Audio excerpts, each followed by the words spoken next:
ഒരു ദിവസം ഈ ലോകം അവസാനിക്കും. നമ്മളതിനെ അന്ത്യനാളെന്നോ ഖിയാമത്ത് നാളെന്നോ പേര് വിളിക്കും. സഹാബത്ത് എല്ലാവരും ഒരുമിച്ച് കൂടിയിരിക്കുന്ന വേളയിൽ ഔഫ് ബിൻ മാലിക് റളിയല്ലാഹു അൻഹു പറയുന്നുണ്ട്, ഞങ്ങളോട് ഒരിക്കൽ നബി സല്ലല്ലാഹു അലൈഹി വസല്ലമ പറഞ്ഞു, 6 കാര്യങ്ങൾ ഖിയാമത്ത് നാളിന്റെ മുമ്പ് സംഭവിക്കും. ഖിയാമത്ത് നാളിന്റെ അടയാളങ്ങൾ എണ്ണി എണ്ണി പറയുന്ന കൂട്ടത്തിലുള്ള ആ ഹദീസിന്റെ ആദ്യ ഭാഗത്ത് കൊടുത്ത വാക്ക് 6 കാര്യങ്ങൾ. 6 കാര്യങ്ങൾ നിങ്ങൾ ശ്രദ്ധിക്കണം. ബൈന യദയി സ്സാഅ, ഖിയാമത്തിന്റെ മുമ്പായിട്ട് സംഭവിക്കുന്ന അടയാളമാണ്. ഒന്നാമതായി എണ്ണി പറഞ്ഞത് മൗത്തി, എന്റെ മരണം ഖിയാമത്ത് നാളിന്റെ അടയാളമാണ്. സഹോദരങ്ങളെ ചിന്തിച്ചോളൂ, അത് സംഭവിച്ചു കഴിഞ്ഞു. ഇതുപോലൊരു റബീഉൽ അവ്വൽ മാസത്തിൽ ഖിയാമത്ത് നാളിന്റെ അടയാളമാണ്, ഗൗരവത്തോടെ വേജാറോടെ കാണണമെന്ന് പറഞ്ഞ അടയാളം സംഭവിച്ചത് ഒരു റബീഉൽ അവ്വൽ മാസത്തിൽ. അത് മുൻപ് നമ്മുടെ നേതാക്കന്മാരും പണ്ഡിതന്മാരും സഹാബത്തും ഒക്കെ മനസ്സിലാക്കിയിട്ടുണ്ട്. ആ മരണം, പ്രവാചകന്റെ മരണം ഒരു സാധാരണക്കാരന്റെ മരണമല്ല, അതിന് ഗൗരവമുണ്ട്. അതുകൊണ്ടാണ് ഹിജറ 335 കാലഘട്ടങ്ങളിലൊക്കെ ജനിച്ച് ഈജിപ്തിൽ ഖുത്ബ നടത്തിയിരുന്ന ഇബ്നു നുബാത്തിയ എന്ന് പറയുന്ന പണ്ഡിതൻ, ആ പണ്ഡിതന്റെ ഖുത്ബകൾ ശേഖരിച്ച് സമാഹരിച്ച് ഗ്രന്ഥമാക്കി. ഇന്ന് കേരളത്തിൽ 2 നിലക്കാണ് ഖുത്ബകൾ നടക്കുന്നത്. ഒന്നുകിൽ ആശയങ്ങളെ മലയാളത്തിൽ ജനങ്ങളുടെ ഭാഷയിൽ തുറന്ന് സംസാരിച്ച് പഠിപ്പിച്ചു കൊടുക്കുന്ന ഖുത്ബകൾ, അല്ലെങ്കിൽ ഇബ്നു നബാത്തിയ എന്ന ഹിജറ 335 കൊല്ലങ്ങളിൽ ജീവിച്ച ആ കാലഘട്ടത്തിലെ അറബികളോട് സംസാരിച്ച അറബി ഖുത്ബയുടെ പുസ്തകമെടുത്ത് അറബിയിൽ വായിച്ചു കൊടുക്കുന്ന ഖുത്ബയുണ്ട്. രണ്ടിലും പറയുന്ന വിഷയം വഫാത്തുൻ നബി സല്ലല്ലാഹു അലൈഹി വസല്ലം, നബി തങ്ങളുടെ മരണത്തെക്കുറിച്ചാണ്. സംശയമുള്ളവർ തുറന്ന് ഇന്ന് പള്ളിയിൽ ചെന്ന് ഉസ്താദിനോട് ഭക്ഷണം കൊടുക്കുന്ന, വരിസംഖ്യ കൊടുക്കുന്ന, മാസാമാസം മുടങ്ങാതെ ശമ്പളം കൊടുക്കുന്ന നമ്മുടെ മഹല്ലിലെ ഉസ്താദുമാരോട് ചോദിക്കണം, ഇബ്നു നുബാത്തിയ എന്ന പണ്ഡിതന്റെ നിങ്ങൾ മിമ്പറിൽ വെച്ച് വായിച്ച ഖുത്ബയുടെ അറബി ഒന്ന് പറഞ്ഞു തരാമോ? 5 ഖുത്ബ വഫാത്തുൻ നബി സല്ലല്ലാഹു അലൈഹി വസല്ലം, നബിന്റെ മരണമെന്നാണ്. അതിന്റെ അർത്ഥം അവർ പറയാത്തത് കൊണ്ട് ഞാൻ അതിലെ ചില വരികൾ നിങ്ങൾക്ക് വായിപ്പിച്ചു കേൾപ്പിക്കുകയാണ്. ആ ഖുത്ബയിൽ പറയുന്നത് ഇതാണ്: വഖാലൽ ഹസനു വൽ ഹുസൈൻ ബാകീന വജദ്ദാ. ഇബ്നു നുബാത്തിയ ഹിജറ 335 ആ ഖുത്ബ പറയുമ്പോൾ അവർക്ക് നബിദിനം പരിചയമില്ല, നബിദിനാഘോഷം പരിചയമില്ല. അവർക്ക് പരിചയമുള്ളത് പ്രവാചകന്റെ മരണമാണ്. അദ്ദേഹം ഖുത്ബയിൽ പറയാണ്, അന്ന് ഹസനും ഹുസൈനും റളിയല്ലാഹു അൻഹുമാ കരഞ്ഞുകൊണ്ട് പറഞ്ഞു, വജദ്ദാ, ഞങ്ങളുടെ വല്ലിപ്പാക്ക് എന്തു പറ്റി? വഖാലത്ത് ആയിഷ യാ അബൽ ഖാസിമ, ആയിഷ റളിയല്ലാഹു അൻഹ വിതുമ്പിക്കൊണ്ട് പറയുന്നുണ്ട്, അബുൽ ഖാസിമേ എന്തു പറ്റി? മരണത്തിന്റെ വേദനിക്കുന്ന മുഖത്ത് വെച്ചുള്ള സംസാരമാണ്. എന്നിട്ട് ആ ഖതീബ് ചോദിക്കുന്നു, ഏത് കണ്ണുനീരാണ് ഈ വാർത്ത കേട്ടിട്ട് ചാലിട്ടൊഴുകാത്തത്? മിമ്പറിൽ വെച്ചുകൊണ്ട് കരയാൻ പറയുന്ന ഖതീബുമാര് താഴെ ഇറങ്ങിയിട്ട് ആഘോഷിക്കുന്ന പോലെ വലിയ ആഘോഷമായി ബൾബ് കെട്ടിത്തൂക്കി റാലി നടത്തിയിട്ട് ആഘോഷിക്കാൻ പറയുന്ന ഈ വിരോധാഭാസം എന്നവസാനിക്കും? ജനങ്ങൾ വിഡ്ഢികളാണെന്ന് അവർക്കറിയാം. ഖുത്ബയിൽ പറയുന്നത് കരയാത്ത കണ്ണുനീർ ആർക്കാണുള്ളത്? പ്രവാചകന്റെ മരണത്തെ കുറിച്ച് പറയാം. മറ്റൊരു ഖുത്ബയിൽ അതേ പുസ്തകത്തിൽ പറയുന്നുണ്ട്, ആ നബിന്റെ മരണരംഗം കാണുന്നവനൊക്കെ കരഞ്ഞു പോകുന്ന രംഗമാണ്. അവിടെ നിന്ന് ദഫ്മുട്ടും പാട്ടൊന്നും പറയണില്ല. ആ രംഗം കാണുന്നവരൊക്കെ കരയുന്നതാണ്.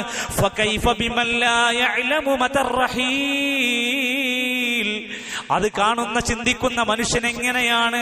കൈഫ ബിമൻ ലാ യഅലമു മതർറഹീൽ, എപ്പോഴാണ് മടക്കയാത്ര എന്ന് അറിയാത്ത നമ്മുടെയൊക്കെ അവസ്ഥ എന്താണ്? എല്ലാവരും ഒന്ന് മരണത്തെക്കുറിച്ച് ചിന്തിച്ചോളിന്നാണ് ഖുത്ബയിലൂടെ അറബിയിൽ വായിച്ചു കൊടുക്കുന്നത്. സാധുക്കൾ ഉറങ്ങി എണീറ്റ് എല്ലാം കഴിഞ്ഞ് പുറത്തിറങ്ങുന്ന സമയത്തേക്കും പിന്നീട് അവർക്ക് കൊടുക്കുന്ന ഡോസ് നബിദിനാഘോഷത്തെ കുറിച്ചാണ്. എന്തും പറയാനും എങ്ങനെയും വളച്ചൊടിക്കാനുമുള്ള ഒരു കഴിവും അതിന് പറ്റുന്ന അണികളുമുണ്ട് എന്ന തോന്നലുണ്ടെങ്കിൽ എന്റെ സുഹൃത്തുക്കളെ ഒന്ന് ആലോചിച്ചു നോക്കൂ. ആ മഹാന്മാരൊക്കെ പ്രവാചകന്റെ മരണത്തെക്കുറിച്ച് സംസാരിക്കുന്നു. അത് വലിയ കാര്യമായി പറയുന്നു. കാരണം എന്താ? റബീഉൽ അവ്വൽ മാസം നബി സല്ലല്ലാഹു അലൈഹി വസല്ലമ ജനിച്ചു എന്ന ഖൗലുണ്ട്. ഹിജ്റ പോയത് റബീഉൽ അവ്വലിലാണെന്ന് തെളിവുണ്ട്. അതുപോലെ തന്നെ പ്രവാചകന്റെ മരണം സംഭവിച്ചതും ആ മാസത്തിലാണെന്ന് തെളിവുണ്ട്. അതുകൊണ്ട് തന്നെ അവർ മറ്റുള്ള കാര്യങ്ങളൊന്നും ചിന്തിക്കുന്നില്ല. അവർ ഏറ്റവും ഗൗരവത്തോടെ പറയാറുള്ളത് വഫാത്തിനെ കുറിച്ചായിരുന്നു. അതവരുടെ മനസ്സിൽ മായാതെ കിടക്കുന്നുണ്ട്. അതവർക്ക് പച്ചക്കവരുടെ മനസ്സിൽ തെളിഞ്ഞു കിടക്കുക. പ്രവാചകൻ ജനിക്കുന്ന സമയത്ത് പ്രവാചകരായിട്ടില്ല, നുബുവത്ത് കിട്ടിയിട്ടില്ല. ജനിക്കുമ്പോ പ്രവാചകനായ നബിയാണ് ഈസാ നബി അലൈഹിസ്സലാത്തു വസ്സലാം. എന്നിട്ട് പോലും അദ്ദേഹത്തിന്റെ ജന്മദിനാഘോഷത്തെ നമ്മൾ എതിർക്കുന്നവരാണ്. സഹോദരങ്ങളെ, ഈ മരണത്തെക്കുറിച്ചുള്ള സൂചനകൾ നബി സല്ലല്ലാഹു അലൈഹി വസല്ലമക്ക് നേരത്തെ ഇങ്ങനെ കിട്ടിയിരുന്നു. ചെറിയ ചില അടയാളങ്ങൾ വന്നിരുന്നു. അങ്ങനെ ഹിജ്റ 11-ാമത്തെ വർഷം ഒരു സഫർ മാസം 29-ാം തീയതി ഒരു തിങ്കളാഴ്ച ദിവസം അവിടുത്തെ ബഖീഇൽ ഒരു ജനാസയുടെ കർമ്മത്തിൽ നബി സല്ലല്ലാഹു അലൈഹി വസല്ലമ പങ്കെടുത്തു. ആ ബഖീഇൽ നിന്ന് തിരിച്ചു മടങ്ങി വരുന്ന സമയത്ത് പ്രവാചകന് ശക്തമായ തലവേദന ആരംഭിച്ചു. രോഗത്തിന്റെ കാരണമായ ഒരു തുടക്കം അതായിരുന്നു. ആ രോഗം വന്നിട്ടും പ്രവാചകർ സല്ലല്ലാഹു അലൈഹി വസല്ലമ 11 ദിവസം ജമാഅത്തായി ഇമാമത്തായി നേതൃത്വം കൊടുത്ത് നമസ്കരിച്ചു. രോഗമുണ്ട്, അസുഖമുണ്ട്, ശക്തമായ വേദനയുണ്ട്. ആയിഷ റളിയല്ലാഹു അൻഹയുടെ വീട്ടിലായി ഒന്ന് കിടക്കാൻ, ഒന്ന് വിശ്രമിക്കാൻ അവിടുന്ന് ആഗ്രഹം പ്രകടിച്ചു. ഫദ്ൽ ഇബ്നു അബ്ബാസ്, അലി ഇബ്നു അബീ ത്വാലിബ് റളിയല്ലാഹു അൻഹുമാ രണ്ടുപേരുടെയും ഷോൾഡറിൽ അങ്ങ് കൈയിട്ട് പിടിച്ചിട്ട് കാലുകൊണ്ട് ശരിക്ക് നടക്കാൻ പറ്റാത്ത വേളയിൽ കാല് വലിച്ചിഴച്ച് നീങ്ങിക്കൊണ്ട് ആയിഷ ബീവിയുടെ വീട്ടിലേക്ക് അങ്ങ് താമസം മാറുകയാണ്. അവിടുന്ന് കണ്ട രംഗത്ത് നബി സല്ലല്ലാഹു അലൈഹി വസല്ലമന്റെ ഭാര്യയായ ആയിഷ ബീവി അവിടുന്ന് 2 സൂറത്തുകൾ 3 സൂറത്തുകളും ഓതിക്കൊടുക്കുകയാണ്. ഖുൽ ഹുവല്ലാഹു അഹദും ഫലഖും നാസൊക്കെ ഓതിയിട്ട് റസൂലുള്ളാഹി സ്വല്ലല്ലാഹു അലൈഹി വസല്ലമന്റെ കൈകൊണ്ട്, ബറക്കത്താക്കപ്പെട്ട കൈകൊണ്ട് തന്നെ പ്രവാചകന്റെ തലയിലും ശരീരത്തിലും തടവിക്കൊണ്ടിരിക്കുകയാണ്. ഇസ്ലാമികമായ ചികിത്സകൾ അവിടുന്ന് ചെയ്തു കൊടുക്കുന്നു. മരിക്കുന്നതിന്റെ 5 ദിവസം മുമ്പ് ഒന്നുകൂടെ അതാ തലക്കും വയറിനും വേദന അനുഭവപ്പെട്ടതായി പറയുന്നു. തലക്കുമീതെ ശക്തമായി വെള്ളമൊഴിക്കാൻ പറയുന്നു. അല്പം ആശ്വാസം ലഭിച്ചപ്പോ സ്വഹാബത്തിന്റെ കൂടെ പള്ളിയിലേക്ക് പോകുന്നു. അവിടുന്ന് സ്വഹാബത്തിനോട് മിമ്പറിൽ ഇരുന്നു കൊണ്ട് പറയുകയാണ്, സുഹൃത്തുക്കളെ, 5 ദിവസം മുമ്പാണ് നമ്മുടെ പിതാവ് മരണപ്പെട്ടവരുണ്ട്, മാതാക്കൾ മരണപ്പെട്ടവരുണ്ട്, ബന്ധുക്കൾ മരണപ്പെട്ടവരുണ്ട്. അവരൊക്കെ മരിക്കുന്നതിന് മുമ്പ് നമ്മളോടൊരു ഗൗരവം പറഞ്ഞാൽ എത്രമാത്രം നമ്മൾ അതിനെ കാണുന്നു. നമ്മുടെ നേതാവ് മരിക്കുന്നതിന്റെ ദിവസങ്ങൾക്ക് മുമ്പ് ഉപദേശം കൊടുക്കുകയാണ്. ഇനി പറയാൻ അവസരം കിട്ടിയില്ലെങ്കിലോ എന്ന് വെച്ചുകൊണ്ട് അതിൽ പറഞ്ഞത് ഫഖാല ഇന്ന അബദൻ ഖയ്യറഹുല്ലാഹു ബൈന അൻ യുതിയഹു മിൻ സഹറത്തിദ് ദുനിയാ മാ ശാ. ഒരടിമക്ക് തെരഞ്ഞെടുക്കാനുള്ള അധികാരം കൊടുത്തു. ദുനിയാവും ആഖിറവും അദ്ദേഹം അള്ളാഹുവിന്റെ അടുത്തുള്ള ഉന്നതമായ കാര്യങ്ങൾ തിരഞ്ഞെടുത്തു. എന്നാൽ മരണത്തിനോടുള്ള ഒരു അഭിപ്രായത്തെ പറയുന്ന പോലെയായി നബി സല്ലല്ലാഹു അലൈഹി വസല്ലമ അബൂബക്കർ സിദ്ദീഖ് റളിയല്ലാഹു അൻഹുവിന്റെ മഹത്വം ഒന്നുകൂടെ ഊട്ടിച്ചേർത്തിട്ട് പറഞ്ഞു, എന്റെ ഉമ്മത്തിൽ ഇന്ന മിൻ അമന്നിന്നാസി അലയ്യ ഫീ സുഹ്ബതിഹി വമാലിഹി അബൂബക്കർ. എന്റെ ഉമ്മത്തിൽ ഏറ്റവും വിശ്വസ്തനായ സമ്പത്ത് കൊണ്ടും ശരീരം കൊണ്ടും എന്നോടുള്ള സഹവാസം കൊണ്ടും ഏറ്റവും വിശ്വസ്തനായ ആള് അബൂബക്കർ സിദ്ദീഖ് റളിയല്ലാഹു അൻഹുവാണ്. വലൗ കുന്തു മുത്തഖിദൻ ഖലീലൻ മിൻ ഉമ്മതി ലത്തഖദതു അബൂബക്കറിൻ. എന്റെ ഉമ്മത്തിൽ നിന്ന് ഒരു ഖലീലാനെ സ്വീകരിക്കാൻ പറ്റിയിരുന്നെങ്കിൽ അബൂബക്കറിനെ ഞാൻ സ്വീകരിക്കുമായിരുന്നു എന്നൊക്കെ പറഞ്ഞു കൊടുത്തു. അത് കഴിഞ്ഞ് നബി സല്ലല്ലാഹു അലൈഹി വസല്ലമ ജനങ്ങളോട് മൊത്തത്തിൽ ഒരു ഉപദേശം കൊടുക്കുകയാണ്. ഞാൻ നിങ്ങളുടെ മേൽ എന്റെ മരണശേഷം ഭയപ്പെടുന്ന കാര്യം എന്താണ് സ്വഹാബ? അഖ്വഫു മാ ഖാഫു അലൈക്കും മാ യുഖ്രിജുല്ലാഹു ലക്കും മിൻ സഹറത്തിദ് ദുനിയാ. നിങ്ങളുടെ മേൽ ഞാൻ ഏറ്റവും ഭയപ്പെടുന്നത് നിങ്ങൾക്ക് ദുനിയാവിന്റെ സൗകര്യങ്ങൾ തുറന്നു കിട്ടുമോ എന്ന പേടിയാണ്. നിങ്ങൾ പട്ടിണിയാവോ ദാരിദ്ര്യാവോ എന്നുള്ളതിനേക്കാൾ എനിക്ക് ഭയം നിങ്ങൾക്ക് സൗകര്യങ്ങൾ അധികരിക്കുമോ, നിങ്ങൾ ദുനിയാവിന്റെ പേരിൽ കൂടുതൽ സുഖമനുഭവിക്കുന്നവരായി മാറുമോ, അങ്ങനെ നിങ്ങളുടെ ഈമാനിനെയും മതത്തെയും അത് ബാധിക്കുമോ എന്ന പേടിയാണ് എനിക്ക് എന്ന് റസൂലുള്ളാഹി സ്വല്ലല്ലാഹു അലൈഹി വസല്ലമ പറയാം. പിന്നെ കൊടുത്ത ഉപദേശം പറയുന്നുണ്ട്, സ്വഹീഹുൽ ബുഖാരിയിൽ കാണാം, ലഅനതുല്ലാഹി അലൽ യഹൂദി വന്നസ്വാറാ, നസ്വാറാക്കളെ യഹൂദികളെ അല്ലാഹു ശപിച്ചിരിക്കുന്നു. ഇത്തഖദൂ ഖുബൂറ അംബിയാഇഹിം മസാജിദാ, അവരുടെ പള്ളികളെ മസാജിദുകളെ ആരാധനാ കേന്ദ്രങ്ങളാക്കി, ഖബറുകളെ ആരാധനാ കേന്ദ്രങ്ങളാക്കി മാറ്റി. പ്രവാചകന്മാരുടെ ഖബർ നോക്കിയിട്ട് യഹൂദികളും നസ്വാറാക്കളും ആരാധനാ കേന്ദ്രങ്ങളാക്കി അവരെ അള്ളാഹു ശപിച്ചിരിക്കുന്നു. ഇത് പറഞ്ഞ ആ വസിയത്തിനെ ഇന്ന് ഈ സമൂഹം എത്ര പേര് ഏറ്റിയിട്ടുണ്ട്? എന്നിട്ട് നബിമാര് പോട്ടെ, സ്വഹാബത്ത് പോട്ടെ, മുസ്ലിമാണോ എന്ന് പോലും തിരിച്ചറിയാത്തവർക്ക് വരെ ജാറമുള്ള കേന്ദ്രമാണ് കേരളം. ആണാണോ പെണ്ണാണോ, സുന്നത്ത് കഴിഞ്ഞിട്ടുണ്ടോ എന്ന് പോലും ഉറപ്പില്ലാത്തവർ, മൃതശരീരങ്ങൾ ഉണ്ടോ എന്ന് പോലും ഉറപ്പില്ലാത്തവർ, മരിക്കുന്നത് വരെ കുപ്പസ്വാമിയായിരുന്നവർ പിന്നീട് ഓച്ചിറ ഉപ്പൂപ്പയായി മാറിയ കേരളത്തിലെ ജാറങ്ങളുടെ പരിശോധിച്ചു നോക്ക്. അല്ലാഹു ശപിച്ചതാണ് അലൽ യഹൂദി വന്നസാറാ, യഹൂദി നസാറാക്കളെ ശപിച്ചിട്ടുണ്ട്. അവരുടെ പ്രവാചകന്മാരുടെ ഖബറുകളെ ആരാധനാ കേന്ദ്രങ്ങളാക്കി. ആ ശാപം കിട്ടിയ യഹൂദി നസാറാക്കളുടെ ആ വിഭാഗത്തിന്റെ പ്രവർത്തനങ്ങളെ അതുപോലെ മാതൃകയാക്കുന്ന ഒരു കൗമായി മാറും. നിബിതങ്ങൾ പറയാ, നിങ്ങളുടെ മുമ്പുണ്ടായിരുന്ന യഹൂദി നസാറാക്കളുടെ മാർഗം നിങ്ങൾ അതുപോലെ പിൻപറ്റുന്നവരായി തീരും. ശിബിറം ബിശിബിരിൻ, ചാണിന് ചാണായി, വദിറാഅം ബിദിറാഇൻ, മുഴത്തിന് മുഴമായി പിൻപറ്റും. ശരിക്ക് ഫലിച്ചില്ലേ? യേശുക്രിസ്തുവിന്റെ ജന്മദിനം ഡിസംബർ 25 ആഘോഷിക്കുമ്പോ ഇവിടെ മുഹമ്മദ് റസൂലുള്ളാഹി സ്വല്ലല്ലാഹു അലൈഹി വസല്ലമയുടെ മീലാദ് ആഘോഷിക്കുന്നു തുടങ്ങി. അവിടെ ക്രിസ്മസിന് സ്റ്റാർ ഒട്ടിക്കുമ്പോ ഇവിടെ മീലാദ് ബൾബ് കച്ചവടമാണ്. ആണുങ്ങൾക്ക് വേണമെങ്കിൽ മൂസാക്കാനെ വിളിക്കണം, പെണ്ണുങ്ങൾക്ക് വേണമെങ്കിൽ അസ്മാത്താനെ വിളിക്കണം, ഈ ബൾബ് തന്നെ മേടിക്കണം, പട്ടിണി കടന്നാലും വേണ്ടില്ല ബൾബ് കൊണ്ട് അലങ്കരിക്കണം. പള്ളികൾ വരെ ബലിപെരുന്നാളിന് അലങ്കരിച്ചില്ല, ചെറിയ പെരുന്നാളിന് അലങ്കരിച്ചില്ല. റബീഉൽ അവ്വൽ വന്നപ്പോ അലങ്കരിക്കാൻ എല്ലാവരും രംഗത്തിറങ്ങി. അവസാനിച്ചില്ല. അവിടെ ക്രിസ്മസ് കേക്കുകളാണെങ്കിൽ ഇവിടെ മലപ്പുറത്ത് വന്നതേതാണ് മീലാദ് കേക്ക് പൊട്ടിച്ച് ഉസ്താദ് വിതരണം ചെയ്തു കൊടുക്കുന്നു. തീർന്നില്ല. വർഷങ്ങൾക്ക് മുമ്പ് വിവാദമായല്ലോ. ബാംഗ്ലൂരിലൂടെ റാലി പോകുന്നു. അപ്പുറത്ത് ഉണ്ണിയേശുവിനെയാണ് കൊണ്ടുപോകുന്നതെങ്കിൽ ഇപ്പുറത്ത് ഉണ്ണി മുഹമ്മദിനെ ഉണ്ടാക്കി കൊണ്ടുപോയി. ഇതൊക്കെ പറയുമ്പോൾ ഒരു പക്ഷേ നമ്മൾ പ്രവാചക സ്നേഹിയല്ല, നമുക്ക് നബിനോട് സ്നേഹമില്ലെന്നൊക്കെ നിങ്ങൾ വാദിക്കട്ടെ. സത്യം തുറന്നു പറയാൻ മടിക്കുന്നില്ല. ഇത് എവിടേക്കുള്ള പോക്കാണ്? പ്രവാചകന്റെ ഉപദേശം പോലും സ്വീകരിക്കാൻ അവർ തയ്യാറാകുന്നുണ്ടോ?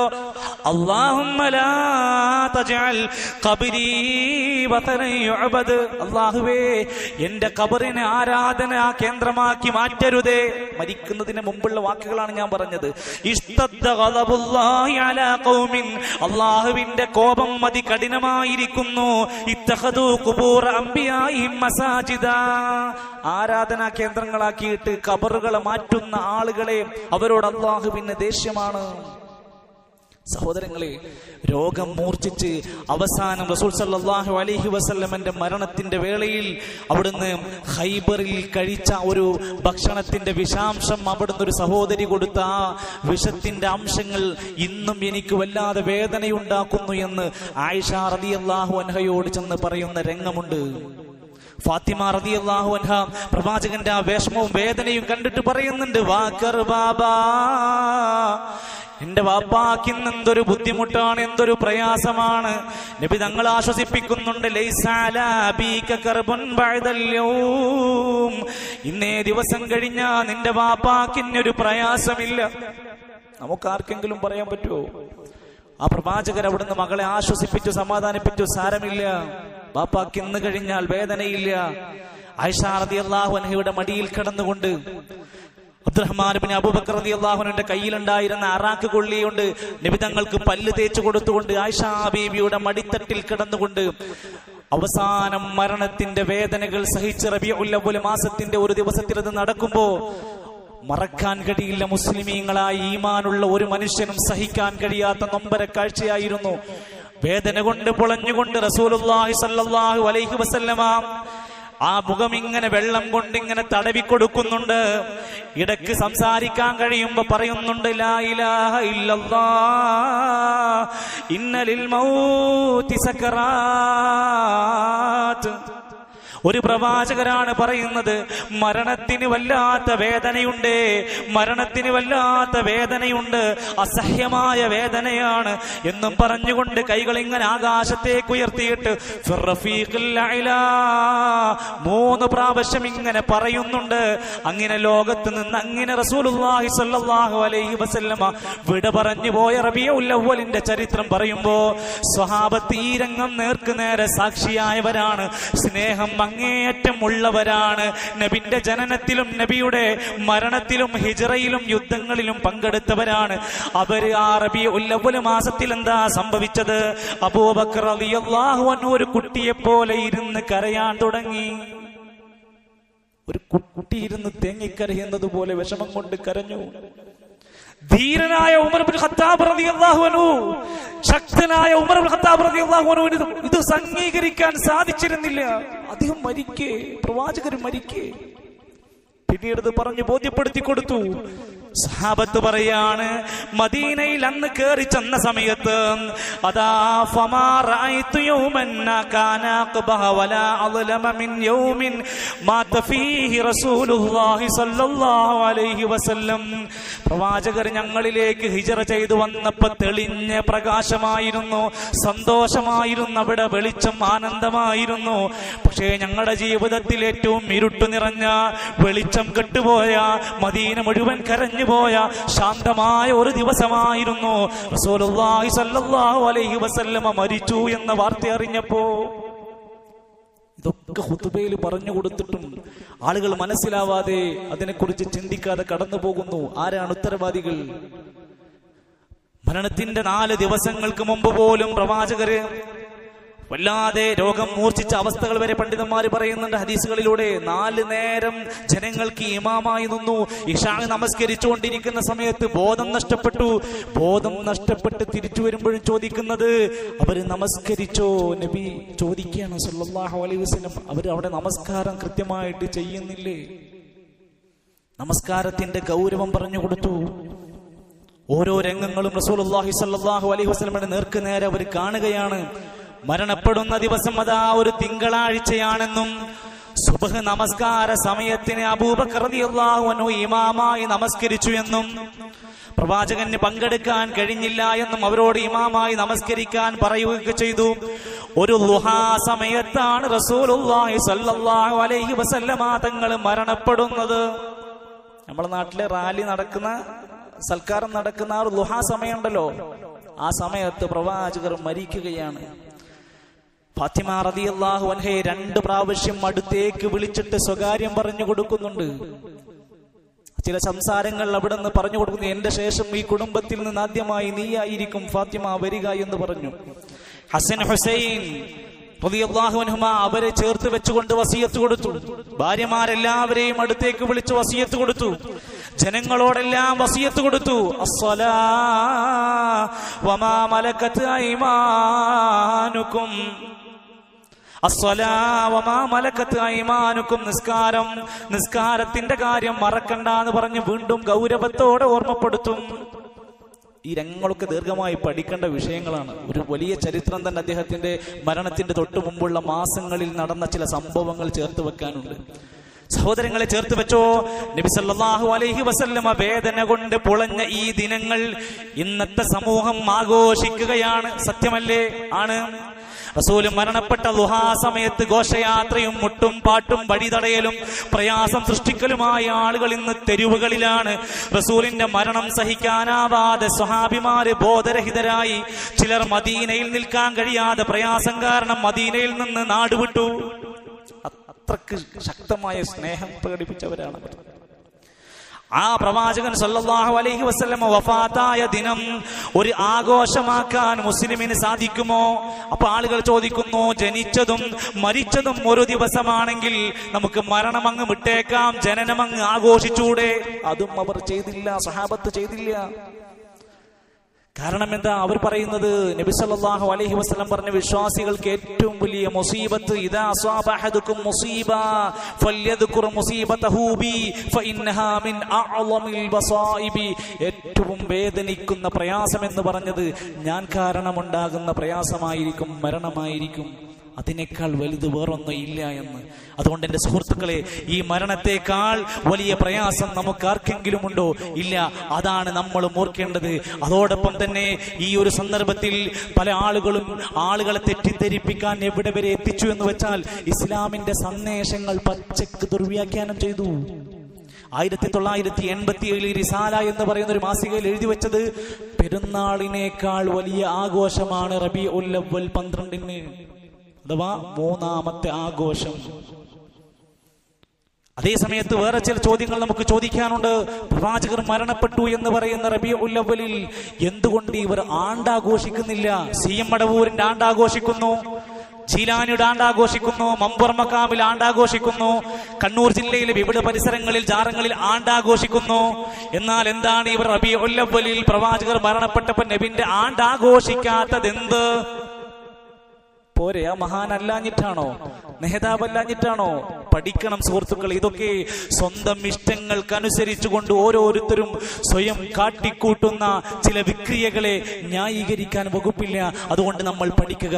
ഞാൻ അല്പം മാത്രമാണ് പറഞ്ഞത്. ഇൻഷാ അല്ലാഹ് ഈ വരുന്ന ഞായറാഴ്ച 17-ാം തീയതി വൈകുന്നേരം 8:30 യൂട്യൂബിലൂടെ ഈ നബിദിനാഘോഷത്തിൽ പങ്കെടുത്തും പറഞ്ഞും പ്രചരിപ്പിച്ചും പാടിയും ഒരു കാലം ജീവിച്ച ഫൈസൽ മുസ്ലിയാരെ പോലെയുള്ള ആളുകൾ നമ്മളോട് അതിന്റെ സത്യം വിശദീകരിച്ച് പറയുന്നുണ്ട്. ഹാരിസ് ബിൻ സലീം മൗലവിയെ പോലെയുള്ളവർ പങ്കെടുക്കുന്ന ആ ഒരു ഓൺലൈൻ പ്രോഗ്രാമിൽ ഇസ്ലാമിന്റെ ഈ ഒരു ശരിയല്ലാത്ത രൂപത്തിലുള്ള ഈ ആഘോഷത്തിനെ എതിർക്കുന്നതിനുള്ള കാരണം എന്താണ്, ഇതിൽ നിന്ന് മുസ്ലിങ്ങൾ പഠിക്കേണ്ടത് എന്താണ് എന്ന് നമ്മളെ ബോധ്യപ്പെടുത്തും. ഇൻഷാ അല്ലാഹ് നമ്മളതിൽ പങ്കെടുക്കുക, പഠിക്കുക, ആളുകളോട് പറഞ്ഞു കൊടുക്കുക.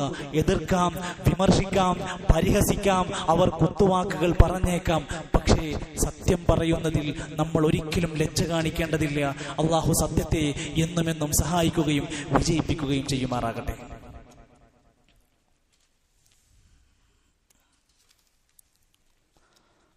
അൽഹംദുലില്ലാഹി റബ്ബിൽ ആലമീൻ والعاقبة للمتقين ولا عدوان إلا على الظالمين والصلاة والسلام على رسوله الأمين وعلى آله وصحبه أجمعين أما بعد فاتقوا الله عباد الله أوصيكم وإياي ثانيا بتقوى الله. അള്ളാഹുവിനെ ഇഷ്ടപ്പെട്ട് അവന്റെ മാർഗത്തിലൂടെ ശരിയായ രൂപത്തിൽ ജീവിക്കാൻ നാം ഓരോരുത്തരും ശ്രമിക്കണമെന്ന് ഒരിക്കൽ കൂടി എന്നെ ഓർമ്മപ്പെടുത്തുകയാണ്, വസിയത്ത് ചെയ്യുകയാണ്. അള്ളാഹു നമ്മെ എല്ലാം അനുഗ്രഹിക്കുമാറാകട്ടെ. മഹാനായ അനസ് ബിൻ മാലിക് റളിയല്ലാഹു അൻഹു നബി സല്ലല്ലാഹു അലൈഹി വസല്ലമയുടെ വളരെ പ്രിയപ്പെട്ട അടുത്തിടപഴകിയ സ്വഹാബിയാണ് അനസ് ബിൻ മാലിക് റളിയല്ലാഹു അൻഹു. അദ്ദേഹം പറയുന്ന ഒരു ഹദീസിൽ നബി സല്ലല്ലാഹു അലൈഹി വസല്ലമ പറയുന്നു, ഇന്നല്ലാഹ ഹജബ തൗബത അൻ കുല്ലി സാഹിബി ബിദ്അത്തിൻ ഹത്താ യദഅ ബിദ്അതഹു. ഒരു ഹദീസ് നമ്മൾ പഠിക്കുമ്പോൾ, ഒരു ഹദീസ് നമ്മൾ വായിക്കുമ്പോൾ റസൂൽ സല്ലല്ലാഹു അലൈഹി വസല്ലമക്ക് വഹീന്റെ അടിസ്ഥാനത്തിൽ വന്ന സന്ദേശമാണ്. പ്രവാചകർ സ്വന്തം ഇഷ്ടത്തിനനുസരിച്ച് പറഞ്ഞ വാക്കല്ല. ഇന്നല്ലാഹ ഹജബ തൗബ, അല്ലാഹു തആല തൗബ തടഞ്ഞു വെക്കും. ഒരാൾ എത്ര അല്ലാഹുവേ പൊറുക്കണേ മാപ്പാക്കണേ എന്ന് പറഞ്ഞാലും തൗബ സ്വീകരിക്കില്ല. അൻകുല്ലി സാഹിബി ബിദ്അ, മതത്തിലില്ലാത്ത പുത്തനാചാരങ്ങൾ കെട്ടിയുണ്ടാക്കിയാൽ, ഹത്താ യദഅ ബിദ്അതഹു, അവനാ ചെയ്യുന്ന ബിദ്അത്തായ ഇല്ലാത്ത പ്രവർത്തനം ഉപേക്ഷിക്കുന്നതുവരെ. അവൻ എത്ര പടച്ചവനോട് പറഞ്ഞിട്ടും കാര്യമില്ല, ചെയ്യുന്ന ബിദ്അത്തായ ഇസ്ലാമിൽ ഇല്ലാത്ത മാമൂലുകൾ ചെയ്തത് ഒഴിവാക്കാതെ അവൻ തൗബ ചെയ്താലും അത് സ്വീകരിക്കില്ല. മഹാനായ പണ്ഡിതൻ സുഫിയാനു സൗരി റഹ്മത്തുള്ളാഹി അലൈഹി പറയുന്നുണ്ട്, ഇന്നൽ ബിദ്അത ലഹാ യുതാബു മിൻഹാ. ഒരു പ്രത്യേകതയാണ്, മതത്തിലില്ലാത്ത ആണ്ട് നേർച്ച, നബിദിനാഘോഷം, മീലാദ്, ചാവടിയന്തിരം, ഖബറുത്സവങ്ങൾ, ഇങ്ങനെ മതത്തിന് പരിചയമില്ലാത്ത കാര്യങ്ങൾ ചെയ്യുന്ന മനുഷ്യന്മാരൊരിക്കലും തൗബ ചെയ്യാൻ ഒരുക്കമാകില്ല. എന്താ കാരണം എന്നറിയൂ? ഞങ്ങൾ ചെയ്യുന്നത് ശരിയാണ്. ഞാനൊരു തെറ്റ് ചെയ്തു എന്ന് അയാൾക്ക് തോന്നില്ല. സുഫിയാൻ സൗരി റഹ്മത്തുള്ളാഹി പറയാണ്, അവരൊരിക്കലും തൗബ ചെയ്യൂല.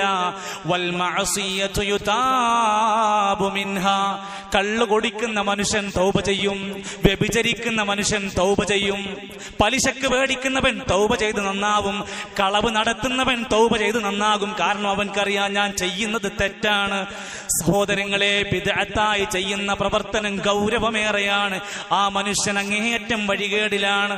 ശൈഖുൽ ഇസ്ലാം അബ്ദുൽ അസീസ് ഇബ്നു ബാസ് റഹ്മത്തുള്ളാഹി അലൈഹി ഒരിക്കൽ പറഞ്ഞു, അന്നൽ ബിദ്അത അക്ബറു മിനൽ കബായിരി. പാപങ്ങൾ ഒരുപാടുണ്ട് ലോകത്ത്. മഹാപാപങ്ങളുടെ കൂട്ടത്തിലെ വലിയ പാപമാണ് അൽ ബിദ്അതു, മതത്തിൽ ഒരു പുതിയ കാര്യം ചെയ്തു കൂട്ടുക. ഈ നബിദിനാഘോഷം നടത്തുന്ന ആളുകളും അതിന്റെ വാദികളൊക്കെ പറയുന്നതറിയോ, നല്ലതല്ലേ, ഒരു ജന്മദിനത്തിന്റെ സന്തോഷമല്ലേ? അവർ തന്നെ പറയുന്നു, നബി ചെയ്തിട്ടില്ല, സ്വഹാബത്ത് ചെയ്തിട്ടില്ല, പിന്നെ ആരാ ചെയ്തത്? മലിക്കുൽ മുദഫർ ധീരനാം ഒരു രാജന, ഹിർബൽ വരിച്ചവനാണ് വൻധർമ്മിഷ്ഠന, മൗലൂദ് കഴിക്കൽ മുമ്പ് പതിവില്ലാത്തതാ, അത് ഹിജ്റ 300 ശേഷം വന്നതാ. പരിശോധിക്കാം, ആർക്കും പരിശോധിക്കാം. ആ ഗ്രന്ഥങ്ങളിൽ അവർ പറയുന്നു, ഇത് 300 കൊല്ലങ്ങൾക്ക് ശേഷം, ഹിജ്റ 300 ശേഷം ഒരു രാജാവുണ്ടാക്കിയ പരിപാടിയാണ്. മലിക്കുൽ മുളഫർ എന്ന് പറയുന്ന ഒരു രാജാവ് ഉണ്ടാക്കിയ കാര്യമാണ്. അയാൾക്ക് അതിന്റെ പിന്നിലെ താല്പര്യം എന്താണോ ആർക്കറിയാം. അതുകൊണ്ട് ഈ ബിദ്അത്ത് എന്ന് പറഞ്ഞാൽ അത് കബായിറാണ്. ലിഅന്നൽ ബിദ്അത തൻഖുസു ലിൽ ഇസ്ലാം, അത് ഇസ്ലാമിനെ കുറവ് വരുത്തുകയാണ്. വയഹദാതുൻ ഫിൽ ഇസ്ലാം, ഇസ്ലാമിൽ പുതുതായി സ്വന്തം ഇഷ്ടപ്രകാരം ഉണ്ടാക്കുകയാണ്. നമസ്കാര ശേഷം ഒരാൾ ഇരുന്ന് കൂട്ടുപ്രാർത്ഥന നടത്തി കഴിയുമ്പോൾ അവിടെ ഒരു സുന്നത്തുണ്ടായിരുന്നു. നബി തങ്ങൾ ഇരുന്ന് ഓരോ അദ്കാറുകളും പ്രാർത്ഥനകൾ ചൊല്ലുന്നു, അത് മുടങ്ങുന്നു. അങ്ങനെ ഇസ്ലാമിലുള്ള ഒട്ടനേകം നന്മകൾ മുടങ്ങുന്നു. ഖബറുമായി ബന്ധപ്പെട്ട് മരണപ്പെട്ടടുത്തുള്ള കാര്യങ്ങളിലൊക്കെ എന്തെങ്കിലും ഒരു പുതിയ ബിദ്അത്ത് കൊണ്ടുവന്നാൽ അവിടെയുള്ള ഒരു സുന്നത്തിനെ നഷ്ടപ്പെടുത്തുകയാണ്. ഇതാരും മറക്കുന്നു. ഇതാണ് ആളുകളുടെ മുമ്പിലുള്ള പ്രശ്നം. ഇത് മറന്നു പോകുന്നു. എന്നാ നബി തങ്ങളതാ മിമ്പറിൽ കയറി കഴിഞ്ഞാൽ ഖുത്ബക്കാവട്ടെ, എന്തെങ്കിലും ഉപദേശത്തിനാവട്ടെ, അവിടെ നിന്നൊക്കെ 100 തവണയിലധികം പറഞ്ഞ വാക്കെന്താണ്? കുല്ലു ബിദ്അത്തിൻ ളലാല വകുല്ലു ളലാലത്തിൻ ഫിന്നാർ. എല്ലാ ബിദ്അത്തും നല്ലതാണ് എന്നല്ല. ദിക്റല്ലേ, സ്വലാത്തല്ലേ, ഭക്ഷണം കൊടുക്കല്ലേ, കുട്ടികളല്ലേ, ഒരു ദഫല്ലേ എന്നൊക്കെ നമുക്ക് തോന്നും. പക്ഷെ നബി തങ്ങൾ പറയും, കുല്ലു ബിദ്അത്തിൻ ളലാല, എല്ലാ ബിദ്അത്തും വഴികേടാണ്. വകുല്ലു ളലാലത്തിൻ ഫിന്നാർ, എല്ലാ വഴികേടും അവസാനം നരകത്തിലാണ്.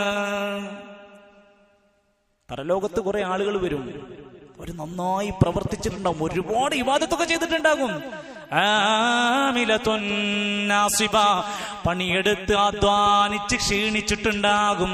പക്ഷെ എന്നിട്ടും തസ്ലാ നാറൻ ഹാമിയ, വെന്തെരിയുന്ന നരകത്തിലേക്ക് അവരെ വലിച്ചു കൊണ്ടുപോകുന്നു. ഇത് മാത്രമല്ല, ഈ ബിദ്അത്തുകൾ ലോകത്ത് കടന്നു വന്നാൽ എന്താ സംഭവിക്കാന്നറിയോ? അവിടെ പകരമായി കയറി വരുന്നത് ഈ സുന്നത്തിന്റെ നഷ്ടമാണ് സംഭവിക്കുന്നത്. സമൂഹത്തിൽ ഇന്ന് സുന്നത്തിനേക്കാൾ അവിടെ സ്ഥാനം ആളുകൾക്ക് ബിദ്അത്തിനായിരിക്കും. തിങ്കളാഴ്ചയും വ്യാഴാഴ്ചയും നോമ്പുണ്ട്, പക്ഷെ ആരും അറിയാറില്ല, കേൾക്കാറില്ല. പ്രവാചകരോട് ചോദിച്ചു, നിങ്ങൾ എന്തിനാ തിങ്കളാഴ്ച നോമ്പെടുക്കുന്നത്? ഞാൻ ഫീഹി വുലിത്തു, അന്നേ ദിവസമാണ് ഞാൻ ജനിച്ചത്. ഏതെങ്കിലും പള്ളിയിൽ ആരെങ്കിലും ഓർമ്മപ്പെടുത്താറുണ്ടോ ഈ നബിദിനാഘോഷക്കാര്? പ്രവാചകൻ ജനിച്ച തിങ്കളാഴ്ച നബി നോമ്പ് നോൽക്കാറുണ്ടായിരുന്നു, അതുകൊണ്ട് നമ്മളൊക്കെ നോമ്പ് നോറ്റാ മതി, അത് പറയൂല. അതേപോലെ തന്നെയാണ് ഇസ്ലാമിൽ ഇല്ലാത്ത ഒരു നോമ്പാണ് ബറാഅത്ത് നോമ്പ്. അതെല്ലാരോടും പറയും, അതിന് പോരിഷുണ്ടാക്കും, അതിന് മഹത്വം പറയും, അന്ന് വാഴ് വെക്കും, അന്ന് ചീരണി ഉണ്ടാകും. അപ്പൊ സുന്നത്താക്കപ്പെട്ട കാര്യങ്ങൾ ഒഴിവാക്കുന്നു, ബിദ്അത്തിന് പ്രാധാന്യം കൊടുക്കുന്നു. അത് പിശാചിന് വലിയ സന്തോഷമാണ്.